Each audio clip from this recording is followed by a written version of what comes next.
प्रिय विद्यार्थियों, online classes में आपका स्वागत है।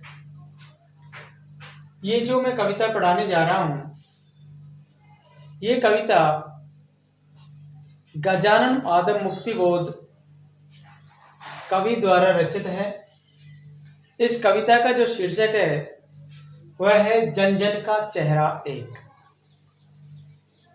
इसमें ये जो कविता है, इसमें बस विश्व बंधुत्व की भावना एवं मानव एकता की भावना को लोगों के सामने चित्रण किया है कवि गजानन माधव मुक्तिबोध द्वारा। तो देखो, पहले हम इस कविता को पढ़ते हैं, फिर उसका भावार्थ करके आपके लिए सुनाएंगे। तो देखो, चाहे जिस देश प्रांत पुर का हो, चाहे जिस देश प्रांत पुर का हो, जन जन का चेहरा एक। चाहे जिस देश प्रांत पुर का हो, जन जन का चेहरा एक। एशिया की, यूरोप की, अमेरिका की, एशिया की, यूरोप की, अमेरिका की गलियों की धूप एक। एशिया की, यूरोप की, अमेरिका की गलियों की धूप एक। कष्ट दुख संताप की, कष्ट दुख संताप की चेहरों पर पड़ी हुई झुर्रियों का रूप एक। कष्ट दुख संताप की चेहरों पर पड़ी हुई झुर्रियों का रूप एक। जोश में यूं ताकत से बंधी हुई, जोश में यूं ताकत से बंधी हुई मुट्ठियों का एक लक्ष्य, मुट्ठियों का लक्ष्य एक। जलता हुआ लाल की भयानक सितारा एक। जलता हुआ लाल की भयानक सितारा एक। उद्दीपित उसका विकराल सा इशारा एक। उद्दीपित उसका विकराल सा इशारा एक। गंगा में, इरावती में, मिनाम में, गंगा में, इरावती में, मिनाम में अपार अकुलाती हुई। गंगा में, इरावती में, मिनाम में अपार अकुलाती हुई नील नदी अमेजन मिसौरी में वेदना से गाती हुई। नील नदी अमेजन मिसौरी में वेदना से गाती हुई, बहती बहती हुई, बहती बहती हुई जिंदगी की धारा एक। बहती बहती हुई जिंदगी की धारा एक। प्यार का इशारा एक, क्रोध का दुधारा एक।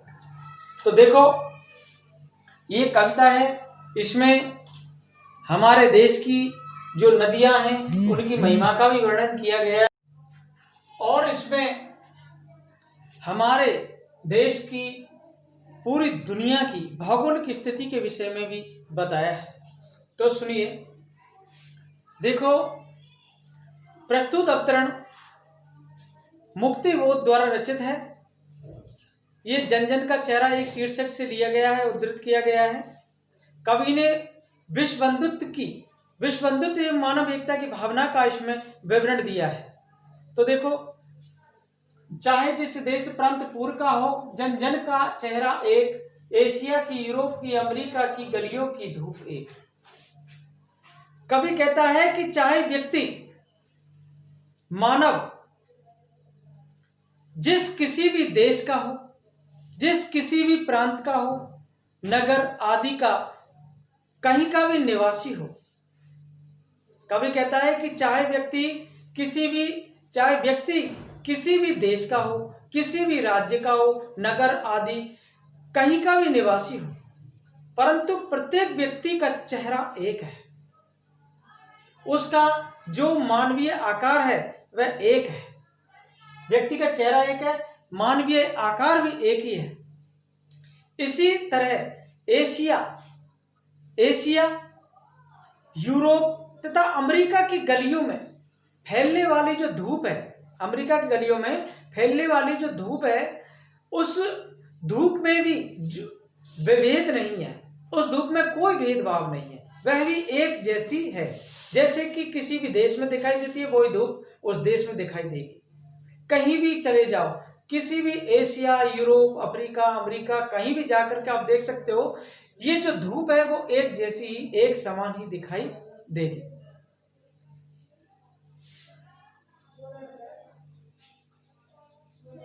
कष्ट, दुख, संताप की चेहरों पर पड़ी हुई झुर्रियों का रूप एक, जोश में यो ताकत से बंधी हुई मुट्ठियों का लक्ष्य एक।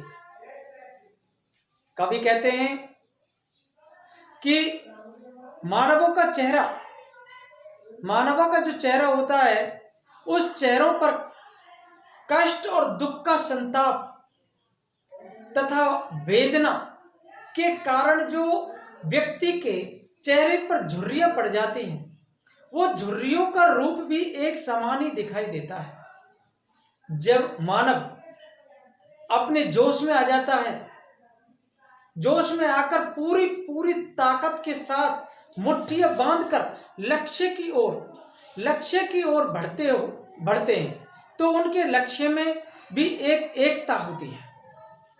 मानव जब अपने लक्ष्य की ओर बढ़ते हैं तो उनके लक्ष्य में भी एकता ही होती है। जलता हुआ लाल की भयानक सितारा एक, उद्दीपित उसका विकराल सा इशारा एक, उद्दीपित उसका विकराल सा इशारा एक। कवि कहते हैं कि उनके लक्ष्य भी एक समान होते हैं और पृथ्वी गोलाकार है। पृथ्वी कैसी है हमारी? गोल। उसके सभी तरह का जो भूभाग है, चारों तरफ का जो भूभाग है, और उस पर रहने वाली जो जनता है वह भी एक जैसी ही है। अर्थात सारे संसार के मानव समान है और उनमें जो मानवीय संवेदना है, दुख है, वो सब उनका जो एक पक्ष है वो भी एक ही दिखाई देता है। कवि कहते हैं कि आकाश में जो जलता हुआ भयानक लाल सितारा अर्थात सूर्य भी एक ही है। जलता हुआ भयानक लाल सितारा कौन सा? सूर्य भी एक ही है सारे संसार में। उसके द्वारा जो प्रकाश पुंज है, जो प्रकाश फैलता है, उस प्रकाश पुंज के रूप में जो एक विकराल रूप धारण किया गया है, उसका लक्ष्य भी एक ही है, एक समान ही है। गंगा में, इरावती में, मिनाम में अपार अकुलाती हुई, नील नदी अमेजन मिसौरी में वेदना से गाती हुई, बहती बहाती हुई जिंदगी की धारा एक, और प्यार का इशारा एक, क्रोध का दुधारा एक। कवि कहते हैं कि गंगा नदी में, इरावती में, मिनाम में, नील नदी में, गंगा नदी में, इरावती में, मिनाम में, नील नदी में, अमेजन, मिसौरी, ये क्या है? ये नदियों के नाम है। मिसौरी आदि नदियों के जो तेज बहाव है, आदि नदियों का जो तेज बहाव है, तीव्र प्रवाह है, उस प्रभाव में वेदना के गीत गाती हुई जो मानव सभ्यता है, उस मानव सभ्यता जीवन का विकास करती रहती है। वो मानव सभ्यता है, वो जीवन का विकास करती रहती है और जीवन विकास की धारा भी उसकी एक ही है। कैसी है? एक ही है। सारे मानवों द्वारा जो प्यार करने का जो संकेत किया गया है, सभी मानव, जिससे पृथ्वी के जितने भी लोग हैं, सभी मानवों के द्वारा प्यार करने का संकेत है, वह भी एक जैसा है। और क्रोध प्रकट करने का उनका एक जो हथियार है, दुधारा है, वह भी एक जैसा ही दिखाई देता है। कवि कहते हैं कि सारे विश्व के जो मानवीय आचरण में कोई भेदभाव नहीं है और मानवीय सभ्यता का विकास भी एक जैसा ही है। तो मानवीय आचरण में कोई भी भेदभाव नहीं है, फिर भी ये विश्व मानव एकता में बाधा क्यों हो रही है? कवि कहते हैं कि पूरे संसार में सभी जगह एकता है, समानता है, कोई भेदभाव नहीं है, फिर भी उसमें ऐसी विश्व की एकता में ये बाधा क्यों बनी हुई है? विश्व मानव एकता में जो बाधा है वो क्यों आ रही है? कवि इसी बात पर एक सोच प्रकट कर रहे हैं। देखो, इसमें विश्व बंधुत्व की भावना दिखाई है और एकता में विविधता दिखाई गई है।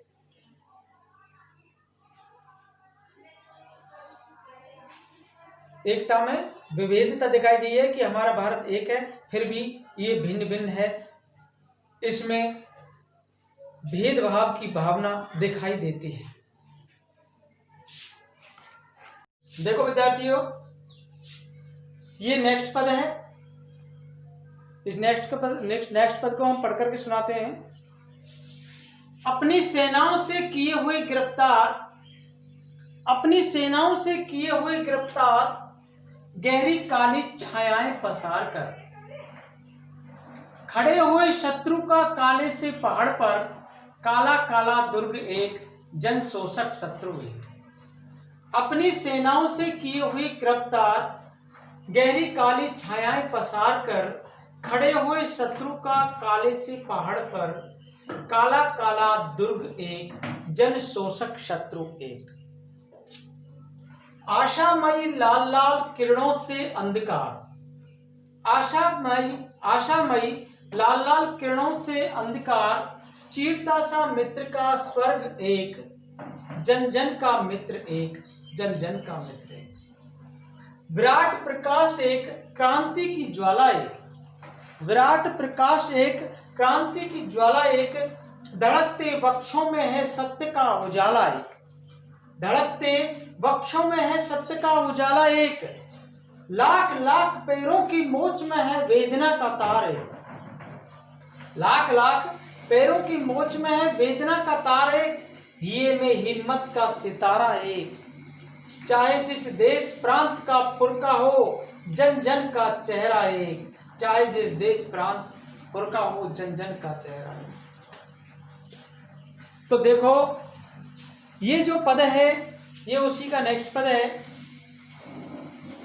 इसमें क्या है, ये अवतरण को आपको पता है, ये मुक्तिबोध द्वारा रचित है, जन जन का चेहरा एक शीर्षक से लिया गया है, उसी का ही पद है, नेक्स्ट पद है। इसमें भी ये विश्व को एक ही मानव सभ्यता से परिपूर्ण बताया गया है और उसकी भेदभावपूर्ण जो भावना है उसका विरोध किया गया है।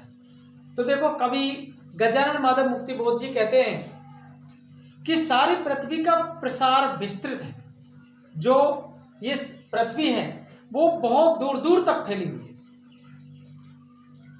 वह इतनी विस्तृत है कि जिधर भी दिखाई दे उधर पृथ्वी नजर आएगी। परंतु मानव सभ्यता के कुछ शत्रु अपनी सेनाओं के बल पर, मानव सभ्यता के जो शत्रु होते हैं वे अपनी सेनाओं के बल पर इसकी सीमाओं को सीमित कर रहे हैं। इसकी जो सीमा है उसे सीमित करते जा रहे हैं। मानव एकता के जो शत्रु हैं, मानव एकता के शत्रु उसकी सीमाओं को सीमित करते जा रहे हैं। वे अपनी गहरी काली छाया को पसार करके, फैला करके भौगोलिक सीमाओं के काले काले पहाड़ों पर खड़े होकर के, भौगोलिक सीमाओं के काले काले पहाड़ों पर खड़े होकर के तथा बड़े बड़े दुर्ग किले बना करके मानवता तथा सामान्य जनता का शोषण कर रहे हैं। ये जो शत्रु है, जो भेदभावपूर्ण स्थिति को दर्शा रहे हैं, ये भौगोलिक सीमाओं के काले काले जो पहाड़ हैं उन पर खड़े होकर के दुर्ग और किले बना करके मानवता का तथा सामान्य जनता का शोषण करते जा रहे हैं। ये भी शोषण कर रहे हैं। इस प्रकार संसार में जितने भी जन शोषक हैं, जनता का शोषण करने वाले हैं, वे एक हैं और उनका जो शत्रुतापूर्ण जो कार्य है वह भी एक ही समान है। आशामयी लाल लाल किरणों से अंधकार चीरता सा मित्र का स्वर्ग एक, जन जन का मित्र एक, जन जन का मित्र एक। कवि कहते हैं कि आकाश में फैला हुआ अंधकार, आकाश में फैले हुए अंधकार को चीरता हुआ तथा अपनी जो आशामयी जो लाल लाल किरणें हैं उन लाल लाल किरणों को पसारता हुआ स्वर्ग का मित्र सूर्य भी एक जैसा ही है और धरती के जन जन का भी एक ये अद्वितीय मित्र है, अनुपम मित्र है। विराट प्रकाश एक, क्रांति की ज्वाला एक, धड़कते वक्षों में है सत्य का उजाला एक, लाख लाख पैरों की मोच में है वेदना का तार एक, ये में हिम्मत का सितारा एक, चाहे जिस देश प्रांत पुर का हो जन जन का चेहरा एक। कवि कहते हैं कि उसका जो विशाल विराट प्रकाश है तथा क्रांति की ज्वाला भी उसकी एक ही है। क्रांति की ज्वाला कैसी है? एक समान है। इस संसार में कवि कहते हैं कि इस दुनिया में समस्त मानवों के जो धड़कते हृदय हैं, उन धड़कते हृदयों पर सत्य का आलोक भी एक जैसा है और वेदना व्यथा का स्वर भी तथा सभी मानवों का एक जैसा ही। जो वेदना है वो सभी मानवों के एक जैसी है। उसके पैरों के नीचे, उसके पैरों में जो पीड़ा हो रही है वह पीड़ा भी एक जैसी है तथा उसके हृदय में जो साहस रखने का जो प्रबल भावना है, साहस रखने की जो एक प्रबल भावना है वह भी एक समान है। उसकी हिम्मत भी एक जैसी है। तो इस प्रकार चाहे मानव जिस देश का हो, प्रांत का हो, नगर का हो, जनपद का हो, गांव का हो, किसी शहर का हो, सभी का चेहरा एक जैसा है, सभी का आकार एक जैसा, उनका मानवीय रूप एक जैसा है। अर्थात मानव में मानवीय दृष्टि से कोई भी भेदभाव नहीं है, वह सभी समान है। कवि कहते हैं कि सभी समान है, एक है, फिर भी मानव में विविधता की भावना फैली हुई है, भेदभाव की भावना फैली हुई है। तो देखो बच्चों, ये कवि ने इस भारतीय संस्कृति के ऊपर ये पद लिखा है कि भारतीय संस्कृति में कितनी एकता है और उसकी एकता होने के बावजूद भी उसमें विविधता कितनी दिखाई दे रही है। धन्यवाद।